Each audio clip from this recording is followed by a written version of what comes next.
స్త్రీ తన గర్భమున పుట్టిన బిడ్డను కరుణింపకుండా తన చంటి పిల్లను మరచునా? వారైనా మరచుదురు గాని నేను నిన్ను మరువను.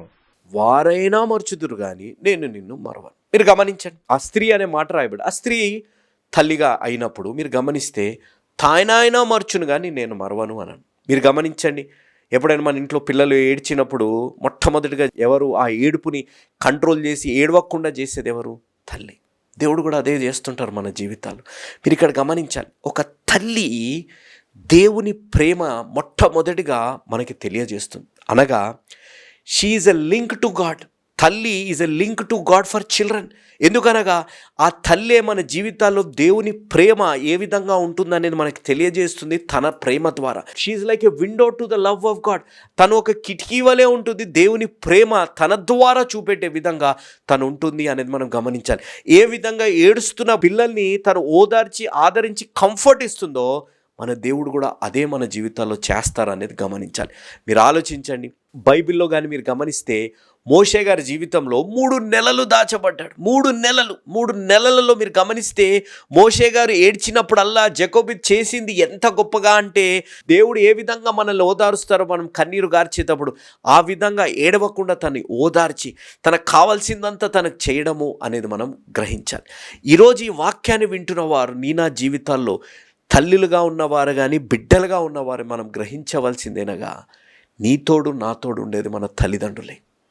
ఆ తల్లి దేవుని యొక్క ప్రేమ తన జీవితం ద్వారా మన పట్ల కుమ్మరిస్తుంది, మనం గ్రహించేటట్టు చేస్తుంది. She is a link to the love of God. She is like window for the expression of God in our life అనేది మనం గ్రహించాలి. ఇంకొక విషయాన్ని మనం గమనిస్తే ఆ తల్లి మనకి దేవుడి యొక్క ప్రేమకి పరిచయం చేస్తుంది. హన్నా గారి జీవితాన్ని మీరు గమనించండి. హన్నా గారి జీవితంలో సమూయేలు గారికి దేవుడు ఎలా పరిచయం అయ్యారు? సమూయేలు గారు దేవుడి యొక్క స్వరాన్ని వినేంత ఆత్మీయ జీవితంలో ఎలా ఎదిగారు? సమూయేలు గారు ఎక్కడ కూడా తొట్టిల్లిపోకుండా దేవుడి సన్నిధిలో వారి బ్రతికి వారి చివరి దశ వరకు ఒక సాక్ష్యం కలిగిన జీవితాన్ని సమూయేలు గారు ఎలా జీవించారు ఆలోచించండి. హన్నా గారు దేవుని యొక్క ప్రేమని తన ద్వారా కుమ్మరించింది. దేవుడి ప్రేమ ఇంత గొప్పది, దేవుడిని నమ్ముకుంటే ఇంత గొప్ప కార్యాలు చేస్తారనే విధంగా తన ప్రేమ ద్వారా సమూయేలు గారికి తెలియజేసింది అనేది మనం గమనించాలి. తల్లి యొక్క ప్రేమ. నేను ఇందాక చెప్పినట్టు చంపడానికి తీసుకెళ్తున్న ఆ చిన్న బాలుడి విషయంలో అమ్మా నాకు భయం అవుతుంది, నేను ఒక్కడనే ఉన్నాను అని అంటే చనిపోయే దగ్గర కూడా తల్లి తోడై ఉంది అనేది మనం గ్రహించాలి. అది తల్లి యొక్క ప్రేమ. నేను చెప్పే మాట మీరు ఆలోచించండి. ఎప్పుడైనా మన పిల్లలు ఎక్కడైనా తప్పిపోయారనుకోండి, వారి మీరు నేర్పియండి.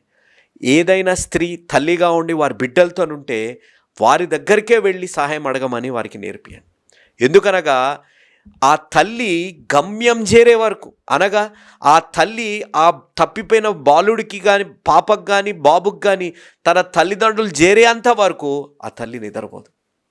ఆ తల్లి అసహనానికి గురైపోతుంది. అయ్యో ఎలా ఈ బిడ్డని తల్లిదండ్రులకు చేరాలి అని అంతగా తన జీవితంలో ప్రయాసపడుతుంది.